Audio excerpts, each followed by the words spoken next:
Stone Chambers.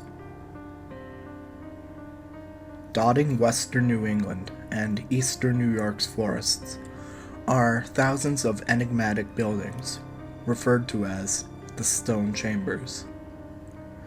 Paid little attention to by mainstream academia, these omnipresent structures appear to have been part of a landscape for at least as long as humans lived in the region.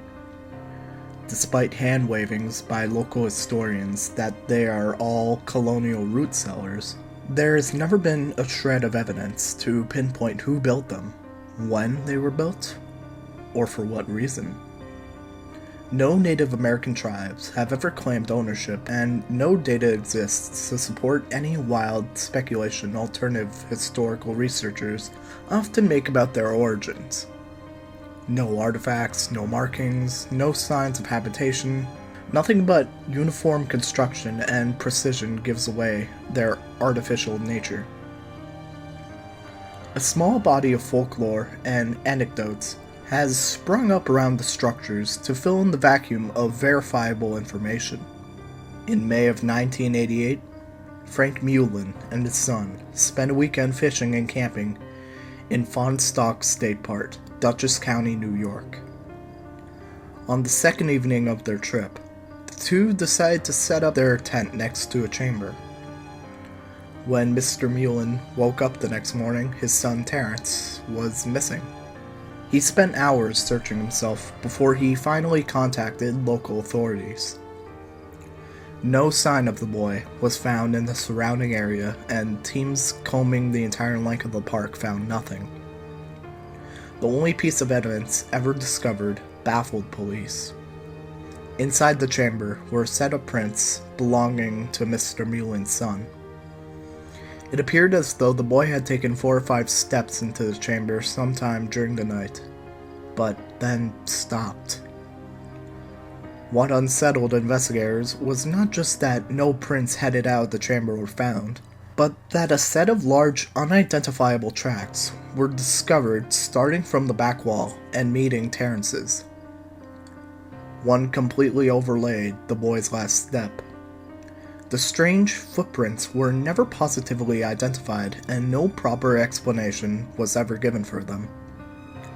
Terrence Mullen is still missing to this day. Many counties and municipalities have made it illegal to destroy or modify the chambers. These laws appear to have never been passed for any historical preservation reasons. Most have been on the books for hundreds of years and often explain themselves as ensuring the safety of local populace from outside harm. Many have reported severe vertigo and disorientation when spending extended periods inside a chamber. Some claim to feel eyes upon their back when facing away from the entrance. A legend originating near the Lake Champlain region, usually set in the 1920s, tells of a woman who used a stone cellar on her property to store canned goods. One summer morning, she went out to get a jar of jam and found she could not exit the chamber when she had entered. Some invisible force blocked her way. She panicked and soon fainted. When she awoke, she found she could leave. Outside, snow covered the ground and her house was missing. The trees are said to have looked very wrong. When she wandered down a wooden trail, where her street should have been, she saw dozens of stone chambers lining the path. From inside them came horrible gnashing sounds. Scared out of her wits, she ran back to the chamber she had awoken from, and huddled inside until she passed out again from exhaustion. She was found by her husband some indeterminable time later. She asked him how long she'd been gone. He explained with both relief and confusion that no one had seen her in 2 years, and he had planned to tear down the cellar because it reminded him of her disappearance. No copies of the only serious text ever written about the chambers, an analysis of the stone cellars of New England, exists today. Only a few mentions in some historical quarterlies and a single quotation in a Massachusetts newspaper are all that's left.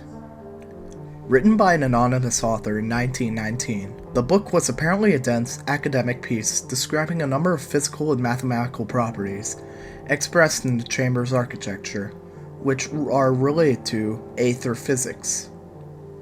The final section of the tomb postulated that the chambers acted as conduits for aether energy, and could be tuned to view the outside.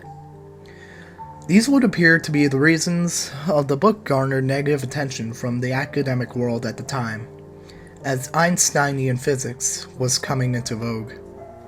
The word returning is often associated with the chambers, though the origin of this connection has never been discovered.